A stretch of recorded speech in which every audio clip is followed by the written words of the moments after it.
Hello everyone, my name is Sally Ann Spence and we are on day 13 of our 2-week paleontological dig at Court Farm, and it has been incredible. Lots and lots of fossils found, all sorts of things going on, but right now we're filming very live, raw and unedited because we're actually at the setup of our public outreach evening, and with me are two people who have been with us pretty much all the way through the dig. We've got Zoe and Finch. Can you just tell us who you are and what you do and where you're associated? Because this is really special and you're a big part of this dig. I'm going to pass that over to you. I'm Zoe Wilcox and I'm the curator of the museum in the park in Stroud. I'm Finch Neville. I'm an undergraduate paleontologist at Portsmouth and I'm also a visitor assistant at the museum. Brilliant. Well, these two have been brilliant because you've been taking part in the dig, but most importantly, this is where the specimens are going to end up, is at Stroud Museum, isn't it? Indeed, yeah. That's right, yeah. So we're already home to the first lot of specimens that were found in 2022, some of which we have before us. Harry's. We had them on display temporarily. They were incredibly popular, so we're really looking forward to getting the next lot of finds in and to be able to create a permanent display for visitors to come and see next year. Yeah. And this is a really big, important part of this dig. We're not just digging up fossils, just for digging up fossils' sake. We're digging them up for research. We're digging them up for public display and to enable other researchers to come in from all over the world. They'll have access once they're accessioned into your collections.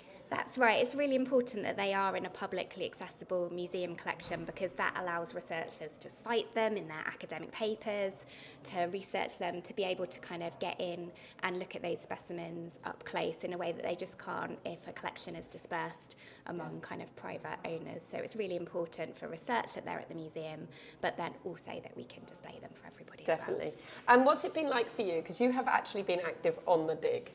Yeah, well, it's been great for me because I think out of the whole team, I'm probably the novice, really. Finch is an undergraduate paleontologist. I am an archivist by training, a literary and theatre archivist turned museum curator. So, and we look after, we're generalists at the museum, really. We look after such a range of different objects that tell the story of our local history. So for me, this is the first time I've been on a paleontological dig site.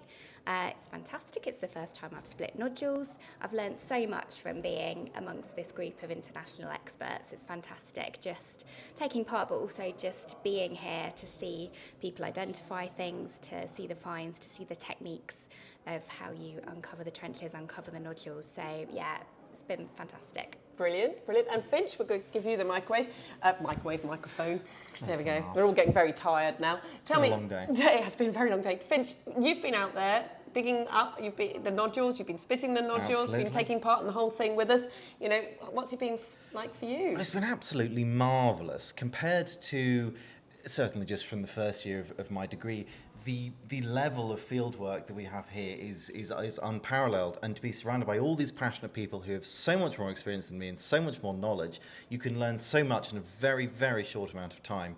I've been keeping up to date with the blog, and hopefully people have been reading about all the amazing things we've been finding, and I'm really looking forward. We've got another day left of the dig. We just found something really exciting, so hopefully there are going to be a lot more things found tomorrow. Brilliant, brilliant. And you've been camping, so you've had the full experience. Finch has literally been living in a tent with us. I love a bit of wild camping. I live about 3.5 miles that way, but I just enjoy camping, and it's been nice. Evenings in the pub, mornings doing whatever we tend to do. Getting up at 5:30 to go digging before lunch, before breakfast is tiring, but it's very rewarding because every day I don't do it, someone finds something really amazing. Yeah, that is dig law, I'm afraid. Mark Kemp. Yeah, I'm afraid that is dig law, that when you're not there, that's when everything is found. Always happens. And Aaron, back to you very quickly to finish off. I'll get you to move the microphone across, sorry. This is wonderful. This is an important collection, very important. Yeah. There's a lot of talk at the moment about some very, very special finds, which unfortunately we haven't been able to tell you all about all our finds because until the papers are published, etc., we've had to keep them a little bit quiet. So bear with us on that. But, this will really put you on the map for the Jurassic. Absolutely, yeah. They are of international significance, this collection. So we're looking forward to people coming to see them from far and wide once we get them on display next year. A little bit longer to wait, but it will be worth it. Well, for those that are watching this and might not be watching it as we're putting it out live, can you tell us exactly where your museum is? It is called the Museum in the Park. It's in Stratford Park in the middle of Stroud. It is free to enter and it is open every day of the week apart from Mondays, so do come and see us. Fantastic. So do keep looking at our videos. You will see probably Finch digging actually in many of them as well. And both of you, you've been out there as well in the heat. Very good things. Yeah.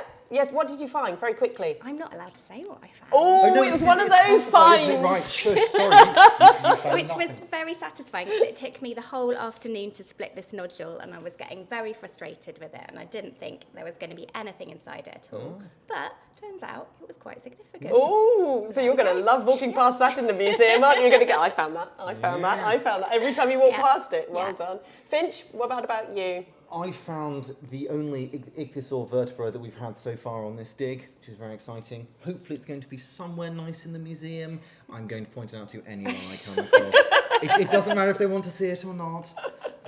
But no, it's been marvellous actually. I mean, the museum has some really good paleontological finds, but in terms of marine stuff, it's mostly Gryphia. I love Gryphia. I hear it's not a popular opinion. I like it, but we've had a lot of it on previous digs. We've had a lot of them on previous digs. So we've got some really good material that will draw in lots of people to come and have a look at our wonderful finds. You just look at specimens like this, and then of course that lovely 3D fish head, which started the whole thing off. It's marvellous. You know, absolutely fantastic. You are completely on the map, the world map for the finds. Very, very exciting finds. I'm so pleased that you found one of the really special ones as well.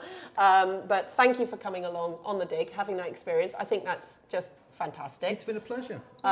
Thank you for, you're going to be taking all these specimens on. A lot of them are going to have to be prepped and looked at and sorted out. And then it's most wonderful that it's all open for research. That's what this is all about, science all the way. Yeah. So, keep watching the videos. The channel is We Dig Fossils on YouTube and our hashtag is fossil fishing. And thank you very much for being a huge part of this dig. Thank you. It was a delight.